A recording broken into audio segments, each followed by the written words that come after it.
Hello दोस्तों, एक बार फिर से स्वागत है आप सभी का आपके अपने ही चैनल दीप सुपरविजन में। तो जो आज की न्यूज़ है ये उत्तराखंड प्राथमिक शिक्षा से संबंधित है और जो शिक्षा व्यवस्था है उत्तराखंड की उससे संबंधित है। तो अगर अभी तक आपने हमारे चैनल को सब्सक्राइब नहीं किया है तो चैनल को सब्सक्राइब कर लीजिए। तो आइए वीडियो को शुरू करते हैं। तो आज की न्यूज़ में है कहा गया कि एक एक शिक्षक के भरोसे चल रहे हैं ब्लॉक के 12 स्कूल। यहाँ पर को बहुत बड़ी न्यूज़ है। इससे पहले भी कुछ दिनों पहले में हमने जब उत्तराखंड के शिक्षा निदेशक हैं उन्होंने जो विद्यालय जो प्राथमिक विद्यालय हैं उनका डाटा जारी किया था कि किस विद्यालय में कितने विद्यालय ऐसे हैं जो एकल विद्या शिक्षकों के भरोसे चल रहे हैं और कितने विद्यालय ऐसे हैं जिनमें 2 शिक्षक हैं। इस तरीके से बहुत सारा डाटा दिया गया था।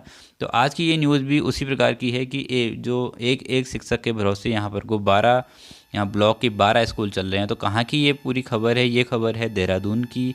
देहरादून में एक यहाँ पर को जो शिक्षक संघ है उसकी एक मीटिंग यहाँ पर को हुई है, देहरादून के अंतर्गत है। और रेस कोर्स में स्थित शिक्षक भवन में आयोजित कार्यक्रम में यहाँ पर को भाग लेते शिक्षक। तो क्या कहा गया इसमें? उत्तराखंड राज्य प्राथमिक शिक्षक संघ सहसपुर की बैठक में शिक्षकों ने विद्यालयों में शिक्षकों की कमी पर चिंता जताई है।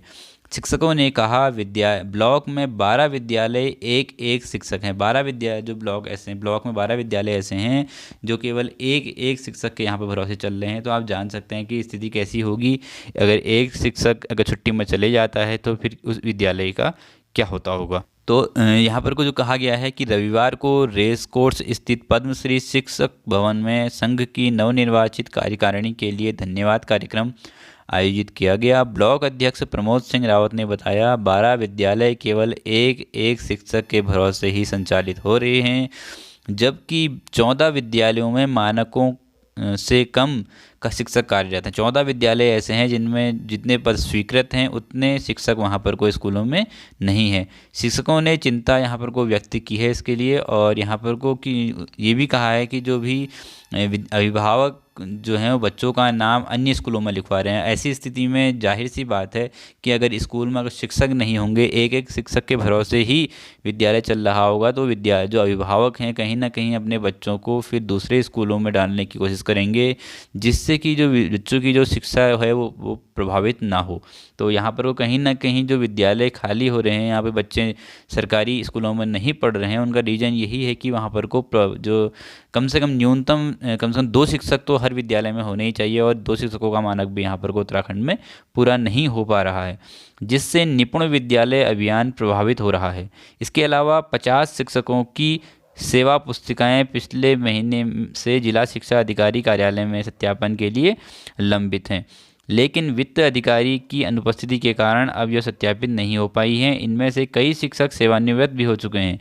उनकी वरिष्ठता सूची बनानी है। चेतावनी देते हुए कहा जल्द मांग पूरी न होने पर संघ उग्र आंदोलन के लिए यहाँ पर को बाध्य होगा। ये भी इन्होंने कही है ये बात। कुछ जो शिक्षक हैं उनकी अपनी भी कुछ जो सेवा पुस्तिकाएं हैं उन पर भी अभी जो कार्य अटका हुआ है, लंबित पड़ा हुआ है, उस पर भी उन्होंने शिक्षक संघ ने बात करी। और इसके साथ साथ उन्होंने जोर शोर से ये मुद्दा उठाया कि जो विद्यालय हैं, विद्यालयों में जितने पद स्वीकृत हैं कम से कम उतने पदों पर विद्यालय में शिक्षक जरूर दिए जाएं, जिससे कि जो बच्चे हैं वो बच्चे विद्यालय छोड़ करके अन्यत्र प्राइवेट विद्यालयों में ना चले जाएँ। लेकिन एक चीज़ ये भी देखनी है इसमें कि जो शहरी क्षेत्र हैं या फिर जो सुगम क्षेत्र हैं वहाँ पर वो कहीं ना कहीं प्राइवेट स्कूल भी हैं।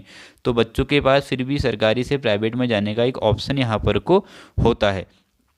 लेकिन हम अगर कहें दुर्गम क्षेत्रों में ये बात कहें तो दुर्गम क्षेत्रों में जो विद्यालय हैं वो कहीं ना कहीं ऐसी जगहों पर स्थित हैं जहाँ पर को कोई भी यहाँ पर को प्राइवेट स्कूल नहीं है।